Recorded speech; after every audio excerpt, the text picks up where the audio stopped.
माझ्या भावांनो आणि भगिनींनो, तर चला आज आपण जेवायला घेऊया. दुपार झालेली आहे. तर ही आहे ज्वारीची गरमागरम लुसलुशीत भाकरी. आता आपण ताटाला काय काय लावणार आहोत ते मी तुम्हाला कमेंट म्हणजे माईकमध्ये सांगणार आहे. तर हा घेतलेला आहे मी गरमागरम लुसलुशीत भात. भावानो, हे जे व्हिडिओ बनवतात का नाही त्याचं जे एडिटिंग असतं ते लई वेळ लागतो याला एडिटिंगला. अरे बाप रे बाप. आणि नंतर माईक घ्यायचा, माईकवरनं हे करायचं. तर हे आहे घरचं तूप जे भातावर घेत आहे मी. आज मला तूप भात खायचा आहे. नाही, अजून काहीतरी मी घेणार आहे त्याच्यावर म्हणून तो तूप टाकलेला आहे. तर बघूया पुढचा काय पदार्थ मी त्याच्यावर टाकणार आहे. आणि ही आहे गवारीची भाजी.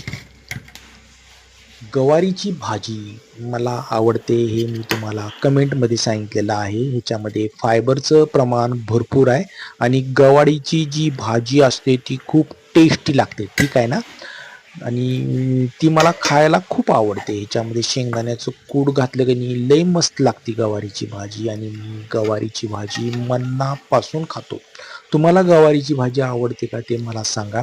आणि हे आपण केलेलं आहे कुर्मा टाईप आमटी, म्हणजे डाळीची आमटी केली आहे आणि त्याच्यामध्ये आपल्याला भाज्या घातलेल्या आहेत. म्हणजे फ्लावर घातला आहे, वाटाणे घातले आहेत आणि ही कुर्मा टाईप अशी पातळ आमटी केलेली आहे, जे घरगुती पद्धतीची केलेली आहे. आणि ह्याच्यात थोडंसं हिरवं हिरवं काहीतरी ढबू मिरची घातलेली असणार. तर चला आज जेवायला घेऊया. आणि हे आहे डांगर.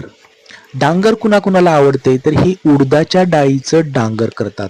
काळे उडीद असतात का नाही ते भाजायचे आणि थोडंसं खरखरीत दळायचं. त्याच्यामध्ये कांदा घालायचा, मस्तपैकी फोडणीचं साहित्य घालायचं आणि छानपैकी डांगर करायचं. आणि हे डांगर पिटलेलं आहे तर हे आम्ही बाजारातनं विकत आणलेलं आहे, चंद्रराज कंपनीचं डांगर पीठ. तर हे घटक पदार्थ आहेत. उडीद लिहिलेलं आहे म्हणजे ह्याच्यात काळे उडीद घातलेले असतात आणि छानपैकी डांगर करतात. तर तुम्ही घरात डांगर खाल्लेला आहे का मला कमेंटमध्ये सांगा. तुम्हाला डांगर आवडतं का. आणि सोबत मी दही पण घेतलेलं आहे जे सेपरेट घेतलेलं आहे. दह्यामध्ये प्रोटीनचा सोर्स भरपूर असतो आणि आपल्याला गट हेल्थसाठी खूप चांगला आहे दही.